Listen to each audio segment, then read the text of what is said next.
मुझसे जीतने की जिद है, मुझे खुद को ही हराना है। मैं भीड़ नहीं हूँ दुनिया की, मेरे अंदर एक ज़माना है। Hello students, this is Imran Khan. How are you all? Today we are going to discuss empirical formula and molecular formula of class 9th chemistry. So first of all, before starting, हमें ये जानना ज़रूरी है कि what is empirical formula and what is molecular formula. As you know very well कि elements को हम symbols के थ्रू दिखाते हैं। एलिमेंट्स को हम सिंबल्स के थ्रू दिखाते हैं। अगर मैं कहता हूँ हाइड्रोजन सिंबल लिखो तो आप क्या लिखोगे? H। ऑक्सीजन का सिंबल O। अगर मैं यहाँ लिखता हूँ Na तो आप इसको देखकर समझ जाएंगे कि मैं यहाँ पे बात सोडियम की कर रहा हूँ। Na is a symbol of sodium. ठीक, ऐसे ही अगर मैं यहाँ पे सिंबल लिखता हूँ के सिंबल देख करके कौन सा एलिमेंट आपके माइंड में आ रहा है? के सिंबल से ऑब्वियसली पोटेशियम आप कहेंगे। So these are the symbols जिसके थ्रू हमें एलिमेंट्स पता चलते हैं। ऐसे ही केमिकल्स को शो करने के लिए हम केमिकल फॉर्मूले की हेल्प लेते हैं। कोई भी केमिकल का नाम ले ले आप, अगर आप उसको शो करना चाहते हो तो आप उसको केमिकल फॉर्मूले के थ्रू लिखते हो। फॉर एग्जाम्पल अगर मैं मोस्ट कॉमन केमिकल की बात करूं, वाटर, पानी is the most famous and common chemical. Water की बात करूं तो वाटर का फॉर्मूला, वाटर को आप H2O से डिनोट करते हैं। सो H2O is a chemical formula of water. What is chemical formula है, ये केमिकल फॉर्मूला है वाटर का। कार्बन डाइऑक्साइड का केमिकल फॉर्मूला क्या होता है? कार्बन डाइऑक्साइड का केमिकल फॉर्मूला है CO2। सॉल्ट, नमक का केमिकल फॉर्मूला क्या होता है? NaCl। शुगर का केमिकल फॉर्मूला क्या होता है? C6H12O6। Sorry, glucose, this is the chemical formula of glucose, right. So these are the chemical formulas. हम इन फॉर्मूलाज के थ्रू केमिकल्स को दिखाते हैं, जिस तरह हम सिंबल्स के थ्रू एलिमेंट्स को दिखाते हैं। ठीक, अब केमिकल फॉर्मूलाज की टाइप्स होती हैं। कुछ केमिकल फॉर्मूलाज को हम एम्पिरिकल फॉर्मूला बोलते हैं और कुछ केमिकल फॉर्मूलाज को हम मॉलिक्यूलर फॉर्मूला बोलते हैं। What is the difference? Let's discuss.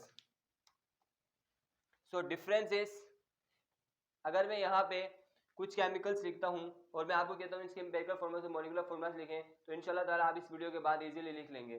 For example मैं कह रहा हूँ यहाँ पे मेरे पास है जी इथीन, सही, CH3, चले मैं कह देता हूँ इथेन है मेरे पास, CH3। This is the chemical formula of ethane. Ethane is a chemical, ethane का केमिकल फॉर्मूला है ये, राइट। अब मैं कह रहा हूँ ये इथेन का केमिकल फॉर्मूला है, मुझे इथेन का मॉलिक्यूलर सॉरी एम्पिरिकल फॉर्मूला लिख के दो और मुझे इथेन का मॉलिक्यूलर फॉर्मूला लिख के दो। तो आप कैसे लिखेंगे? फर्स्ट हम इसको लिखने से पहले एम्पिरिकल फॉर्मूला और मॉलिक्यूलर फॉर्मूला की डेफिनेशन लिख देंगे, जिससे हमें क्लियर हो जाएगा कि एम्पिरिकल फॉर्मूला क्या है और मॉलिक्यूलर फॉर्मूला क्या है, राइट। पहले हम डेफिनेशन लिख लेते हैं। So the definition of empirical formula is it shows the simplest ratio of atoms of each element present in a compound। ये क्या करता है? किसी भी कंपाउंड के, जैसे यहाँ पे इथेन हमारे पास एक कंपाउंड है, इथेन इज अ कंपाउंड, किसी भी कंपाउंड के एलिमेंट्स के जो है ना एटम्स का रेशो बताता है। ये एलिमेंट्स का एटम्स के रेशो बताता है, एटम्स के रेशो बताता है किसी भी कंपाउंड्स के अंदर एटम्स के सिंपल, ये क्या बताता है? रेशो बताता है। बट मॉलिक्यूलर फॉर्मूला क्या बताता है? Molecular formula actual number of atoms of each element in a compound. Elements के एटम्स का एक्चुअल नंबर बताता है molecular formula. It shows the actual number, ये एक्चुअल नंबर बताता है of atoms of each element, her element के atom का actual number बताएगा प्रेजेंट इन अ कंपाउंड, जो कंपाउंड में मौजूद होगा। और एम्पिरिकल फॉर्मूला सिंपलेस्ट रेशियो बताएगा। आइए इसको समझते हैं कि ये कैसे होता है। सिंपल, अब अगर मैं यहाँ पे आपको कहूँ इथेन इज अ कंपाउंड और मैं आपको कहता हूँ इथेन का एम्पिरिकल फॉर्मूला मुझे ड्रॉ करके दिखाओ, एम्पिरिकल फॉर्मूला, तो इन डेफिनेशन के हिसाब से सिंपलेस्ट रेशियो बताता है। सो चले एक काम कर लेते हैं, पहले हम मॉलिक्यूलर फॉर्मूला लिख लेते हैं। सही, मॉलिक्यूलर फॉर्मूला बोल रहा है actual number of atoms of each element, her element का एक्चुअल नंबर हमने बताना है।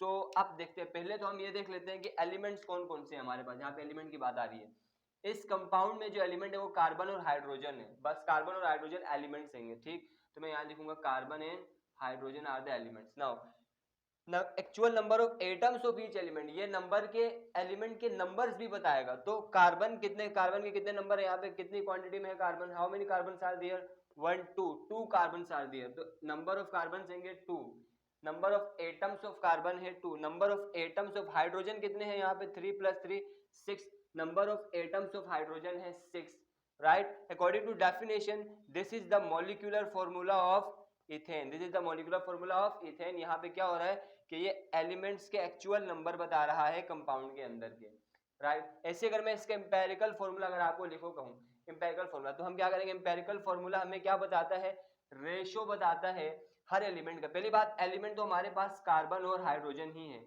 यहाँ पे भी एलिमेंट की बात आ रही है, एलिमेंट तो कार्बन और हाइड्रोजन है इस कंपाउंड में, लेकिन यहाँ पे एलिमेंट कार्बन और हाइड्रोजन तो है, बट यहाँ पे एम्पेरिकल फॉर्मूला में हम एक्चुअल नंबर नहीं लिखते हैं, एम्पेरिकल फॉर्मूला में हम सिंपलेस्ट रेशियो लिखते हैं। रेशियो का क्या मतलब होता है कि कार्बन हमारे पास कितने हैं, यहाँ पर कार्बन यहाँ पे कितने हमारे पास 2, हाइड्रोजन कितने हैं 6, सही है, सिंपलेस्ट रेशियो लिखना है। कार्बन हमारे पास हैंगे 2 एंड हाइड्रोजन हमारे पास हैंगे व्हाट 6, तो 2 और 6 का रेशियो क्या होगा, सिंपल 2 और 6 का रेशियो होगा 2/6, 2 और 6 का रेशियो क्या होगा 2/6, ठीक है। कार्बन 2 है, हाइड्रोजन 6, तो 2/6, 2 1 2, 2 3 6, 2 1 2, 2 3 6, तो रेशियो क्या आ गया 1/3। रेशियो बोलो या फ्रैक्शन बोलो, क्या आ गया 1/3। इट मीन के कार्बन हमारे पास कितना आंसर आ गया 1, हाइड्रोजन का क्या आंसर आ गया 3, सो C1 लिखने की जरूरत नहीं होती है, और H3, राइट। तो this is the simplest ratio of ethane, ठीक, C2H6 is the simplest ratio of ethane. CH3 is the empirical formula and C2H6 is the molecular formula of ethane. I hope it is clear. इसके बाद दूसरा molecule हम लिखते हैं, so this is the molecular formula of butane. This is the compound of butane. अब मैं इस compound का केमिकल फॉर्मूले का इंपेरिकल फॉर्मूला और मॉलिक्यूलर फॉर्मूला लिखूंगा। सो इंपेरिकल फॉर्मूला हमें रेशियो बताता है और मॉलिक्यूलर फॉर्मूला हमें एक्चुअल नंबर ऑफ एटम्स बताते हैं। फर्स्ट हम मॉलिक्यूलर फॉर्मूला लिखते हैं। Molecular formula actual number of atoms of each element. तो एलिमेंट हमारे पास कौन कौन से, 2 ही एलिमेंट है, कार्बन और हाइड्रोजन। कार्बन कितने हैं 1 2 3 4, there are 4 carbon here and how many hydrogens are there, 3 + 2 5, 5 + 2 7, 7 + 3 10।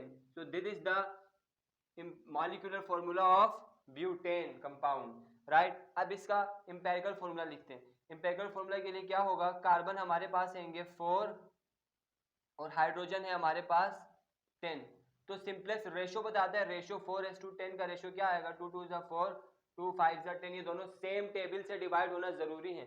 2 2 4, 2 5 10, तो सिंपलेस्ट रेशियो हमारे पास आ गया 2/5 का। इट मीन ब्यूटेन का इंपेरिकल फॉर्मूला होगा, ब्यूटेन का इंपेरिकल फॉर्मूला होगा, कार्बन 2 होंगे और हाइड्रोजन 5 होगा, तो C2H5, C2H5 is the empirical formula of butane, right. So ऐसे ही कुछ कंपाउंड्स ऐसे होते हैं जिनके इंपेरिकल फॉर्मूला और मॉलिक्यूलर फॉर्मूला सेम होता है। जरूरी नहीं कि इंपेरिकल फॉर्मूला और मॉलिक्यूलर फॉर्मूला हमेशा डिफरेंट हो, ऐसा जरूरी नहीं है। कुछ कंपाउंड्स ऐसे होते हैं जिनका molecular formula empirical formula same होता है। फॉर एग्जांपल मैं यहाँ पे कुछ कंपाउंड्स लिख देता हूँ। हमारे पास है water, water is a compound, right. NaCl is a compound, sorry salt. Carbon dioxide एक हमारे पास कंपाउंड है, कार्बन डाइऑक्साइड, ठीक। अच्छा, ऐसे हमारे पास एक कंपाउंड है benzene, benzene is a compound. ऐसे हमारे पास एक कंपाउंड है ग्लूकोज।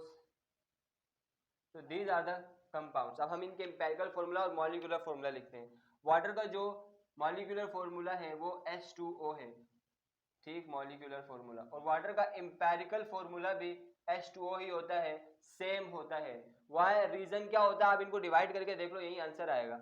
हाइड्रोजन 2 है, ऑक्सीजन 1 है, 1:2, 2/1 का अगर आप रेशियो लोगे तो क्या आएगा, यही आएगा 2/1। That's why empirical formula molecular formula same है। साल्ट का मॉलिक्यूलर फॉर्मूला NaCl है, इसका एम्पिरिकल फॉर्मूला भी NaCl ही है।